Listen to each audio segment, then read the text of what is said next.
Hello friends, Jerry Rosa here in the Rosa Stringworks workshop. Got a Eastman Mandolin in for a quick setup. It's got, the biggest problem is got chipping under this nut here, under the E string, and we will make a new nut for it. The bridge leans forward was the other complaint. In my opinion, the action might actually be too low on this mandolin. It's really low, and so I'm not sure we're going to leave it quite that low. I mean, you want to get them as low as you can, sure, as long as it's not buzzing, that's okay, but I'm not sure that that's healthy at that point where we're at on this one. We may have to raise it up just a little bit. He didn't say anything about putting a deer antler saddle on it, so I don't plan to do that unless I hear from him. I am going to level the frets lightly and recrown the frets because they look like they've been leveled a long time ago, but they don't look like they've been recrowned. They're pretty flat. So got a little bit of work to do here. It shouldn't take too long though, and we'll get her going. Okay, since we're going to make a new nut for this anyway, I'm not too particular about this nut that's there, so what I do a lot of times is just take this and just bump the nut, and it usually breaks it loose to get it out of there, and it's definitely moving it. It's loose, but it's tight for some reason. Maybe we can get it out with the pliers. It's definitely tight. See if I can get underneath it. There we go. We can make one just about like that. We'll make it out of deer antler. This one might be bone that's there. We'll make a new one of those. Now I'm just going to lightly level the frets. They may be alright, I don't know. Well, actually I can look down them and see if I see anything a problem.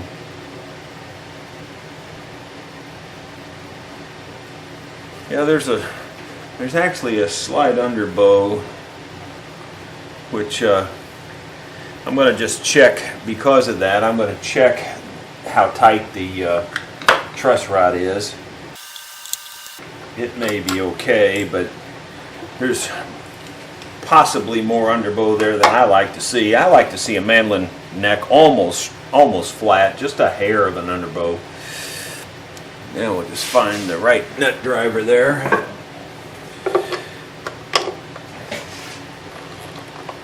Gave it just a little bit of a turn to tighten it.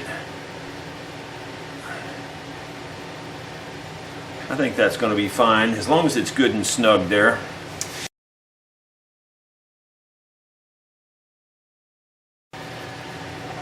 Now we'll get back to the leveling.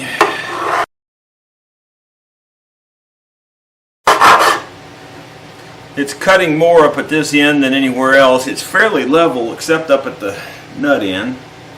Looking down it now, it looks pretty darn good. It looks about even now.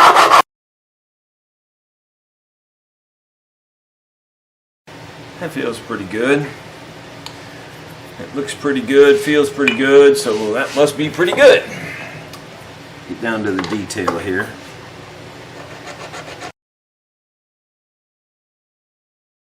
I'd say we're on the last filing of these. I would say the next time should be replaced. I don't think they really need to be replaced yet, though. One of the best things about bluegrass music is that we all get together every now and again and have a jam session. Just the other night at my house, my wife was at the front door and she was greeting him with hugs. And in the hall I could hear a banjo. I think he was picking out some scruggs. In the corner was a dobro and he was polishing his bar. And through the front door window I could see a tiny car. And in that little foreign car was a big old doghouse bass, which only goes to prove we only need a little space. There's tuning keys and peg heads in every size and shape, with catgut on the fiddle and nylon on the bass. A mandolin against the wall tuning up to get it right, and the guitar player's strumming. I think he's set to pick all night. There's food out on the table, cold cuts, chips, and ham. Y'all pull your chairs up close, 'cause we're going to have a bluegrass jam. It's about as nice as it can look. The only way would be to polish them up a little bit more and make them like a mirror, but mandolin frets are so tiny you can't see yourself in them anyway. Now we know we have it level and smooth and ready to go. What we'll do now is take single edge razor blade and clean up between all the frets. You can see, possibly you can see, that there's little slight indentions where the fingers have been rubbing on the fretboard there and stuff. And we'll just smooth all that out. It's not very deep or anything on this one, but we'll just smooth all that out and make it just like brand new.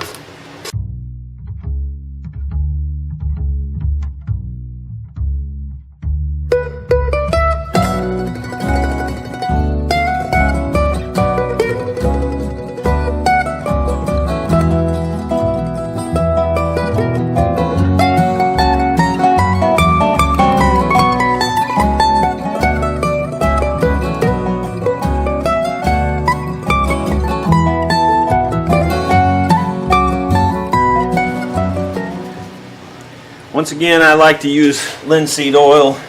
I know there are other products out there. I always say this because if I don't, inevitably somebody makes a comment. But I like linseed oil, been using it for 30 years. I think it's the best. The only negative is you have to wipe it off really well. If you don't wipe it off really well, it will leave a sticky residue, and you don't want that.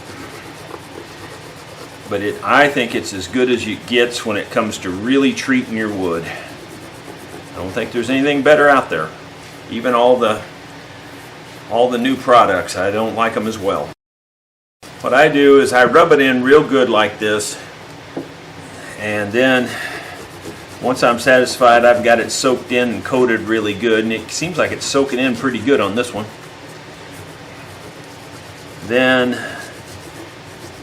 And I'm pretty satisfied that I've got a good coverage on it now. I literally wipe it off immediately, and then I wait about 5 minutes or more and I wipe it off again. And the reason is because it will ooze out of the pores of the wood again slightly after it sets about 5 minutes or so. And so you need to wipe it back off one more time.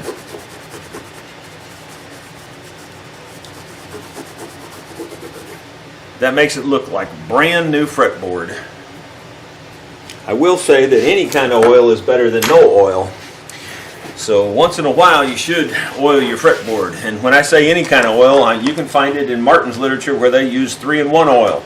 So pretty much any kind of oil is better than no oil. I imagine even vegetable oil would be fine, as long as you wipe it off, you know. It's just to keep the wood from drying out. Okay, while I've got this off of here, I think I'm going to take it in there on the buffing wheel and buff this out a little bit. Somebody said they wanted to see my buffing process, so I'll go ahead and film that. My buffer is a Stuart McDonald kit, and I put it together and built the base and everything. I used an old exercise machine base, held it up here. It runs, you know, fairly slow, which is not a bad thing. I use these two compounds, the dark and the light. The dark on this one, the light on that wheel over here. And I pretty much just use the dark. I don't see very often a need to use the light. The dark does a good job, I think. It's a little more coarse. But I dress the wheel with the dark compound. You got to be careful that you don't that it doesn't grab a hold of your instrument and jerk it out of your hand. So you want to have a firm grip on it, and you want to pay attention to where you're letting the wheel rub.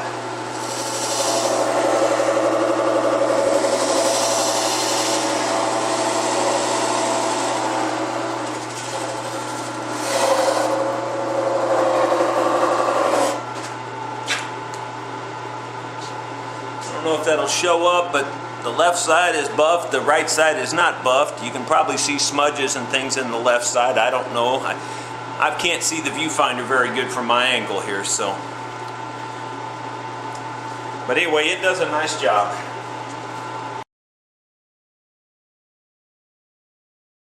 I might add that when you're buffing these, like this point here, you want to buff where you can see this point on the mandolin, you want to buff that way. You don't want to buff where the buffing wheel will grab that point or grab this point. So on this side you want to buff this way down, on this side you want to buff this way down. So it's a little tricky on the tops of a mandolin to buff them out. It's not quite so bad on the back.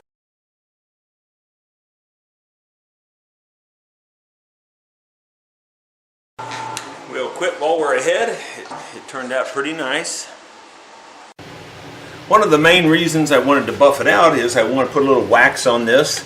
It's something I do with most of my setups. The wax gives the instrument a more punchy sound. It just helps the instrument sound a little bit better, a little more crisp, a little more clear. You can really notice it on a guitar. You want to paste wax, not those liquid polishes. We've had this discussion before, I think, if you watch some of my videos. I'm not a fan of liquid polishes at all. I don't use them. I don't think they're good for your instrument. They ruin your plastics, etc. So just use good paste wax. It's much harder to put on and take off, but it gives your instrument a better sound and better protection too. Okay, the wax I'm using is the Renaissance wax. You can find it on eBay.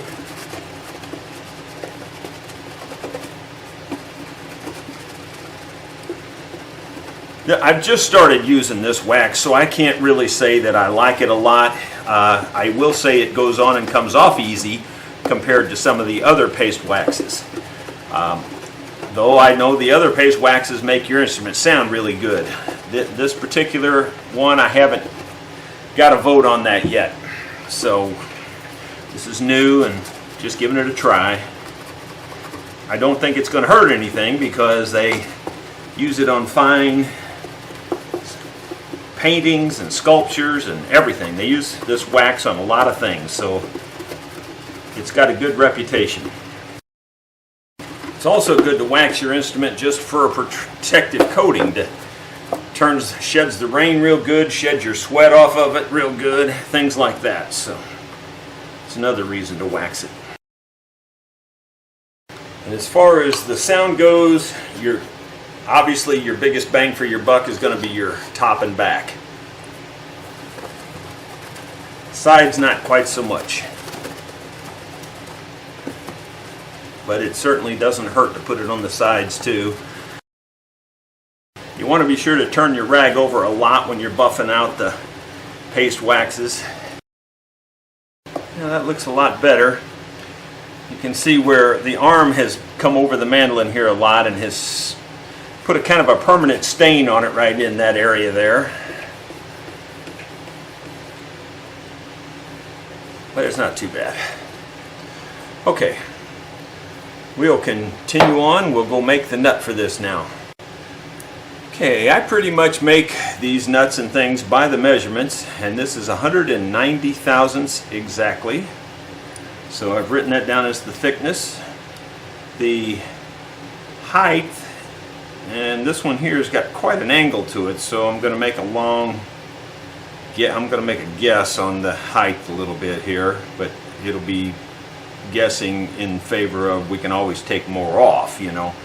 So let's see, I'm going to call it 325 thousandths, somewhere in there. So the height 325, and that's more than we need. And then the length this way is 1.112.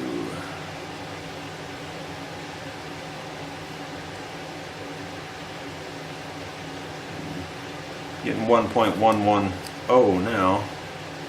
Let me double check, make sure these are on the money.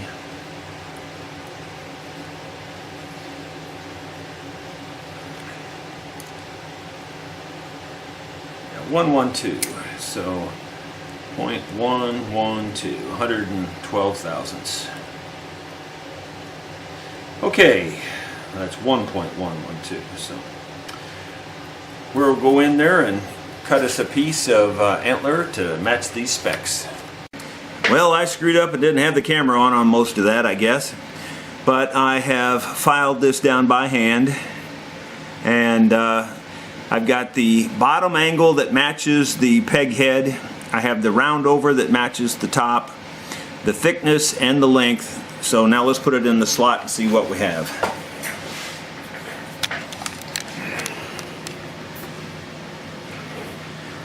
I think it should just fit in there like a glove.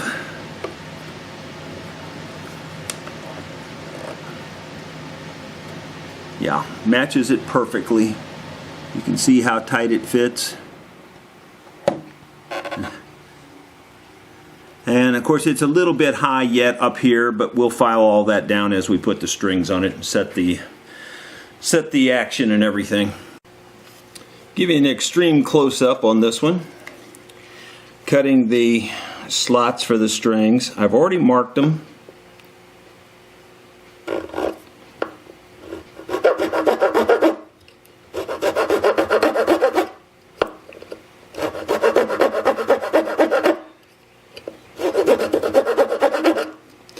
I don't go too deep the first cut or two.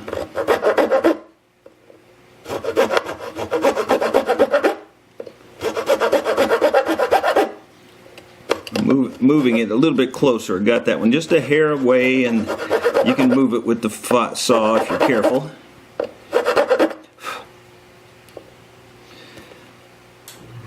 I do a slight, just ever so slight angle toward the tuning key that it's going to. Very little. This one's a wrapped string, so I round it out a little bit. It's the D string. You can actually get your eye down and look at it and see if the slot looks rounded on the bottom. It works. I do it all the time.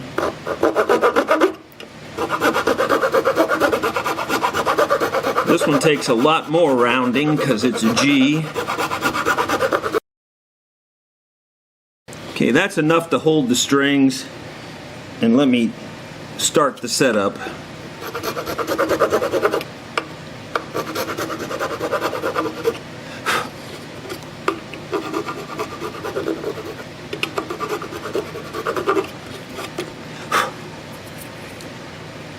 He had J74s in his case, and that's one of the strings that I use all the time, so that's what we'll put on there. We'll go ahead and use what he's got in his case. I assume that's what he wants on there.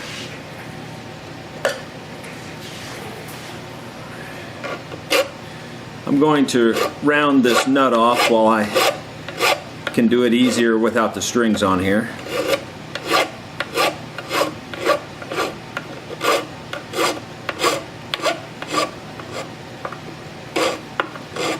The bottom side of this file has no teeth on it, so I can lay it on there and without worrying about scratching too much. Or if it does rub, it won't scratch.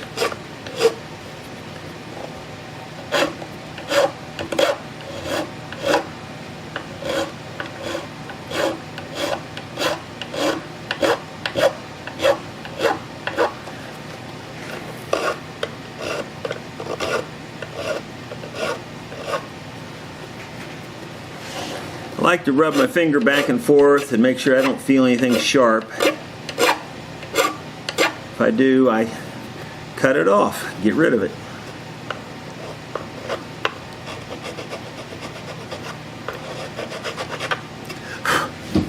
Feels good.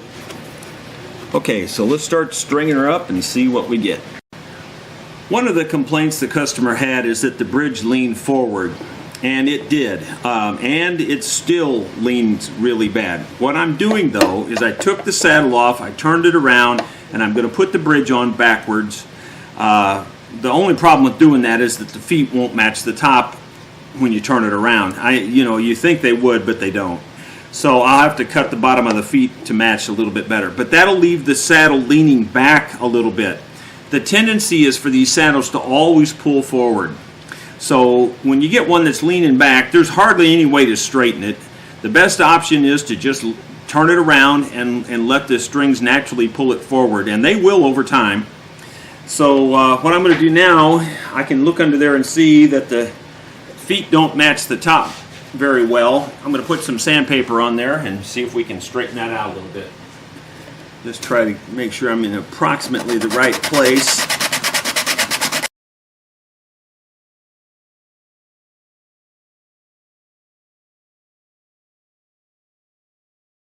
A lot of times I don't turn these around like this. I just want you to know that I don't always do that. But this one was so severe, and there's very little way of straightening it otherwise. If you tried to straighten it, you're just going to crack your bridge. If you tried pushing it straight, and there's no point in breaking a bridge and having to put on a new bridge. So in this case, this is the lesser of the two evils. It's looking pretty good. Let me check it now on the top and see how it fits.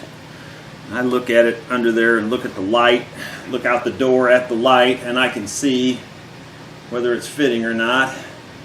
And the answer is not. It's a lot of times you just have to take a scraper to it, and that's what I'm going to do. I'm going to take the scraper to the end here. The end is definitely high on this side now.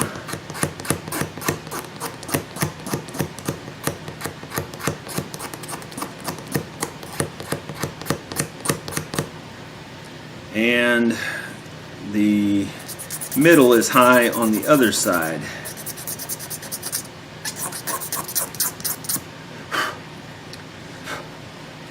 So let's see, put a little more sandpaper to it and see if we can get it closer now.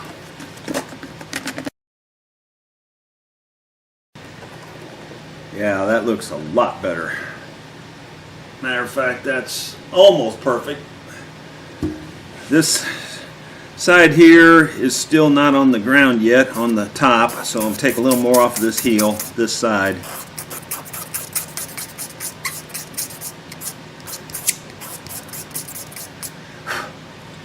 And we'll try a little more sandpaper.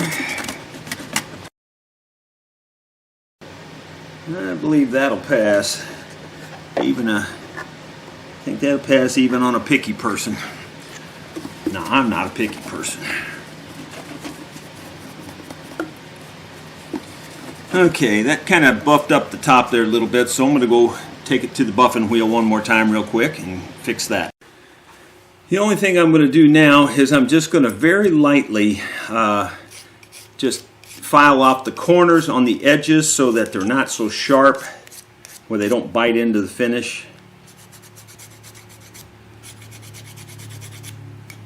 And just on the tips up here.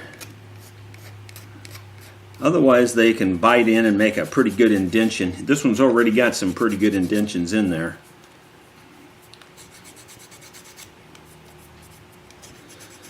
Just round over those corners just a little bit. I'm not hardly changing it much, but that sharp corner compared to the round corner makes a lot of difference.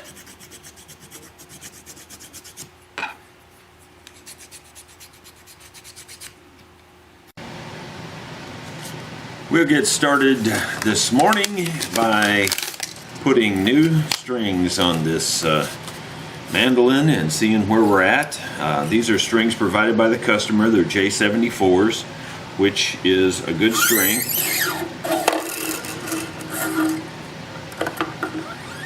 I personally like the J75s myself. I play hard and I like the heavier strings. But 74s are my second choice, so they're real good strings too.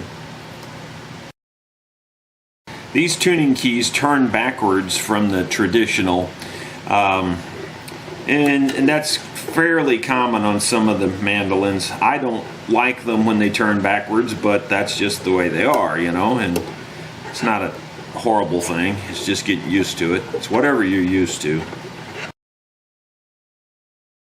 I'm just going to put one string on each side first and attempt to set the intonation and get the intonation pretty close.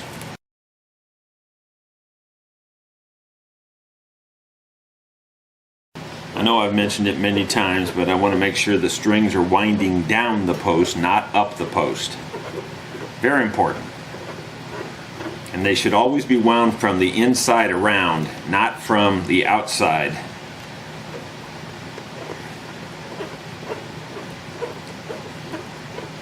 I see them in every kind of configuration that come through the door here. And yeah, I could use a string winder, but I find them awkward on a mandolin.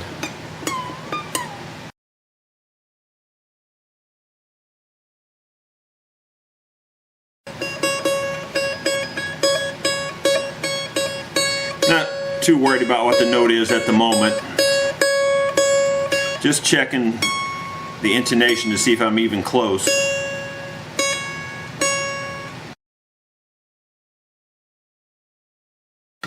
The action is really low. I'm gonna have to raise it up a little bit. It's gonna buzz.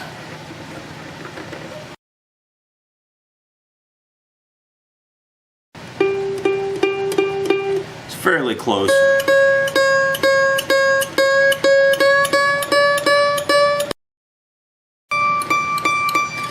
Okay, the D's flat. Well, actually, I just have it up to a D note right now, just to check the intonation here, and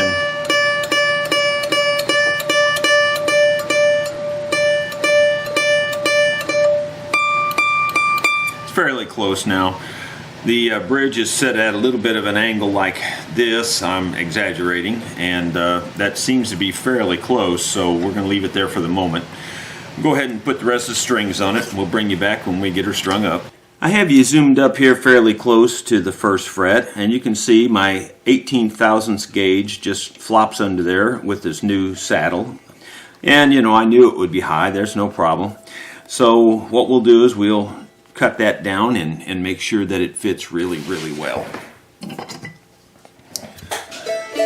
I've got it all tuned up to pitch. I checked the intonation, got that pretty close. So I'm going to go ahead and loosen up the tension on these two E strings.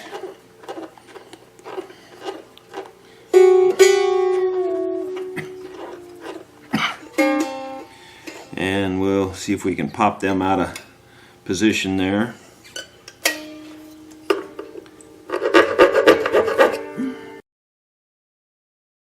I literally look down the fretboard and I can see the depth of these.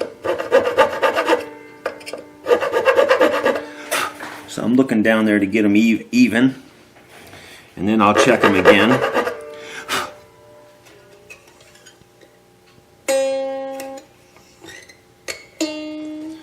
And although the tension's not quite the same, if they're a little bit snug, you know, if they just get about right, the tension will bring them down a little bit more. And I'm still a little bit high, as I can feel here. I'm going to go ahead and file some of this off because it's getting too deep.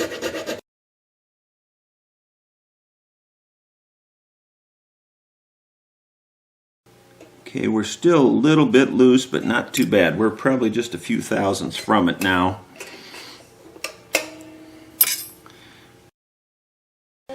Like to try to sneak up on it, not take it all at once. Getting pretty close, but not quite there yet.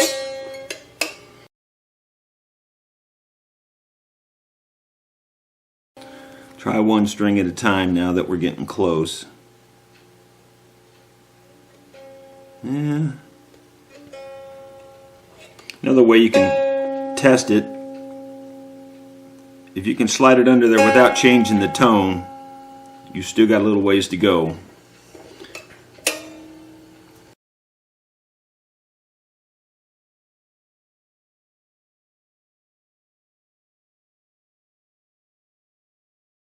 And again, it's getting deep, so I'm going to go ahead and file some more off of here.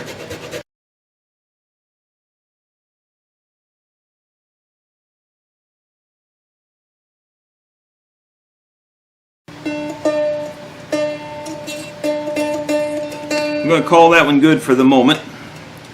Now I'm going to look at the depth of the two slots by looking down the fretboard, and you can't see me doing that. And I can tell that this one needs to come down quite a bit more.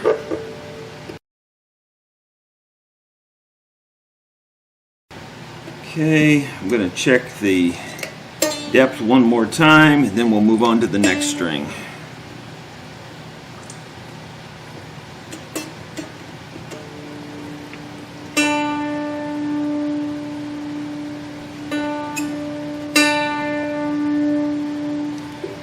We can go a little deeper on the outside one here. That's just about where I want it, where it just touches it when it's plucked.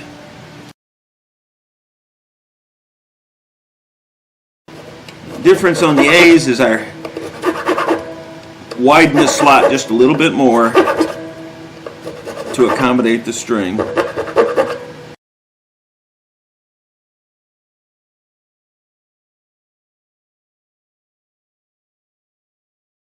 Going to cut the extra off the top here to match the E.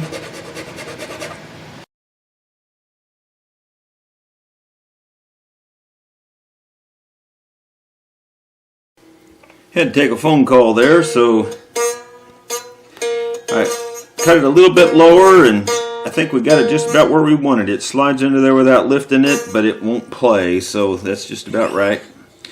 Now I'm going to take that one out and look at down the neck, and so I can see how deep I need to cut this next one.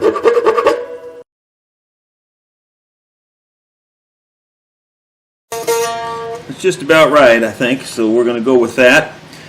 I'm going to take these back out and cut the depth off of here a little bit more again.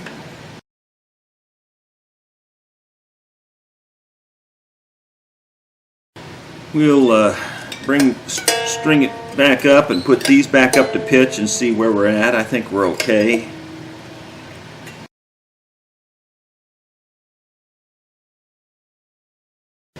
Yep, that should be good. That's just about right.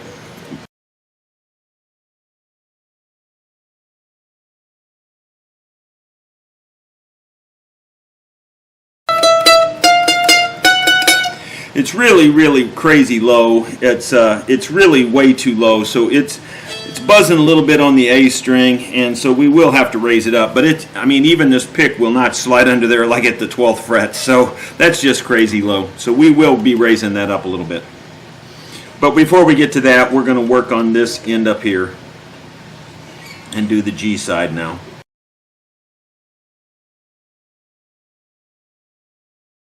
If you pay attention, you can keep these really nice and round with this saw, even though it doesn't look like it'd be that easy. It's really not very hard. Okay, it's going to be needing quite a bit, I'm sure.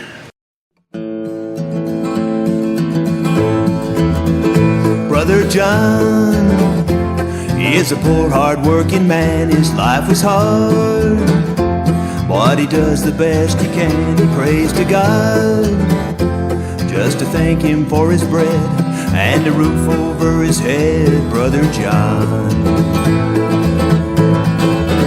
lost his wife when the fever came around. The gentle girl. Just about right. Okay, the last thing we got to do now is cut the D's down. Let's cut those down, and then we'll be in pretty good shape, I think. All your sorrows soon will be gone. You were a good man, you did all you could, and they're calling you home now, Brother John.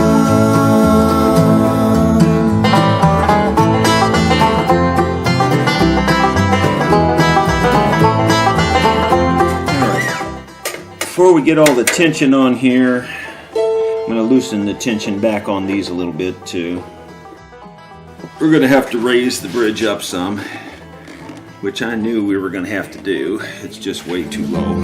He was working in the field, the sun was low, and the earth was okay, that's looking better. It's still crazy low in my opinion, but you know, if we can keep it low, the lower the better, but it has to be playable too. Trouble on earth is ending. All all your sorrow soon will be gone. You were a good man, you did all you could, and they're calling you home now, Brother John.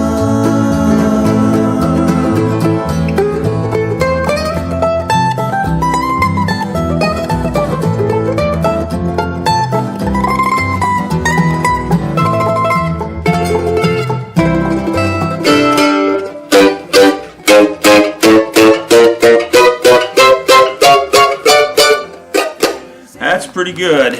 It's pretty good. Well, friends, we've got her all tuned up, set up real well.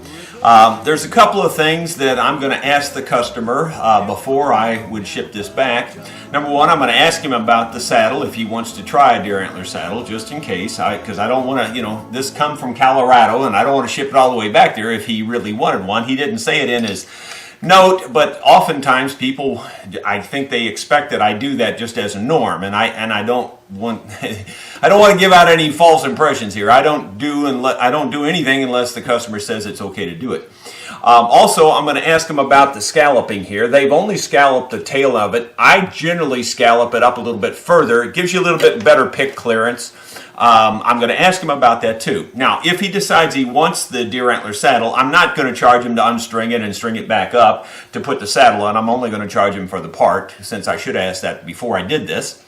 And also, if he wants both things, then I will also scallop this while I have the strings off of it. If he does want me to scallop it, I won't charge him to string it and unstring it. That I'll just charge him the labor on the scalloping, just so you understand that I try to be fair on everything.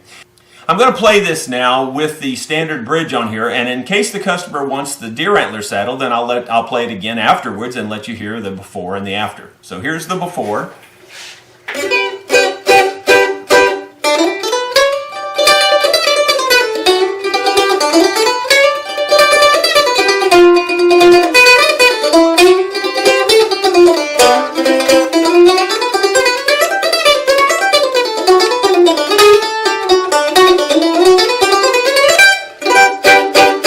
It is a little bit on the thin sound, I have to admit. One thing that would probably help this mandolin would be to go to silk and steel strings, and that would give it a little bit woodier sound. If you've got a thin sounding mandolin, I can't recommend the GHS LS250s. I can't recommend them too highly, because they will definitely tone down the highs and give you a little bit woodier sound, and I think you would like the sound better.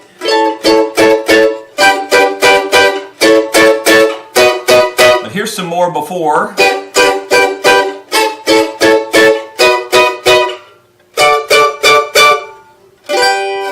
There's your G, A, D, B, C, the low C, D, E, F. So we'll see if we do change that out, if it makes any difference and what the difference is. I talked to the customer. He decided to go with the full meal deal here, which means to go ahead and do everything. That means we're going to put a deer antler saddle on here. We're going to go ahead and pull these last two frets out and scallop this the rest of the way also. And anyway, we're going to get started. We got those last two frets out of there, and now we'll go ahead and scallop this the rest of the way. Be putting on the dust mask for this process because it is nasty.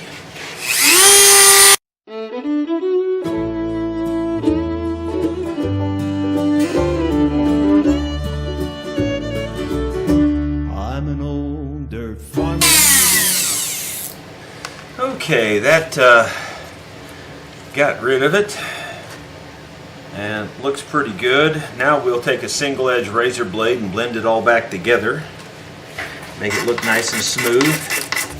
But my father said, son, you should move away. He said, farm life is dying. Son, please don't stay. Well, that looks real nice. I think because I've done all this extra work on this thing, I'm going to go ahead and oil the fretboard one more time. I thought of my father and how the crowd. Okay, I've oiled it, I've wiped it back down. I'll give it a few minutes and I'll wipe it down one more time just to make sure. And now we're ready to put the deer antler saddle on here and see how that goes. Life is dying. Son, please don't stay.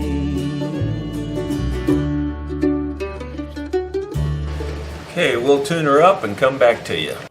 Well, we've got her back together with the newly scalloped area and the deer antler saddle. As I've said before, the deer antler saddle gives you a lot more volume. It doesn't necessarily change the tone too much. It gives very good clarity. You won't break very many strings along here. If you happen to break a lot of strings with wood, this will probably stop your string breakage. Anyway, we'll play it now to let you hear the difference in sound, and trying to keep everything about the same. I think I've got the camera about where I had it before.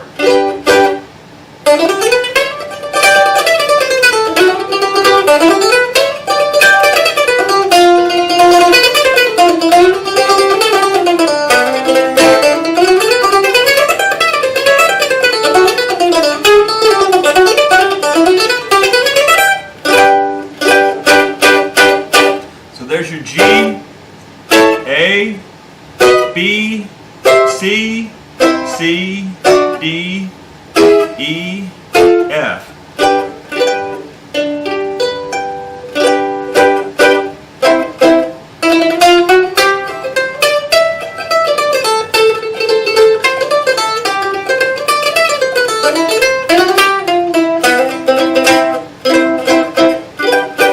This mandolin, I think, would benefit probably from having the silk and steel strings on it. But other than that, it's in pretty good shape. Now, if you remember, one of the complaints was that the bridge used to lean forward really bad. Actually, it tilted forward from the posts. And by turning the bridge around and having the post angled back this way, and then having the string pulling it this way, it straightens it up pretty good. So it's in pretty good shape right now. It will be something you'll have to watch over time to make sure it stays straight, because they will all pull forward. And basically, any mandolin player can take and just slightly tilt their bridge back like that a little bit over time, and that'll straighten it back up, because as you tune it up and take the strings off of it and everything, that pulls them forward. Thought I'd just give you an update. I've got my tablet here with an email from the customer. It's always nice to get customer feedback. He said, the mandolin arrived safe and sound yesterday, Tuesday morning. I tried it out and everything seems to be okay. I think the setup is fine and I'm not going to mess with it. It plays so much smoother now. I'm really glad you convinced me to have the fingerboard tongue scalloped out now.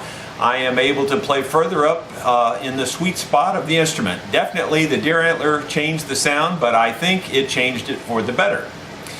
I guess I can try silk and steel strings, but the manufacturer's recommendation is J74s, and that's what I've always used.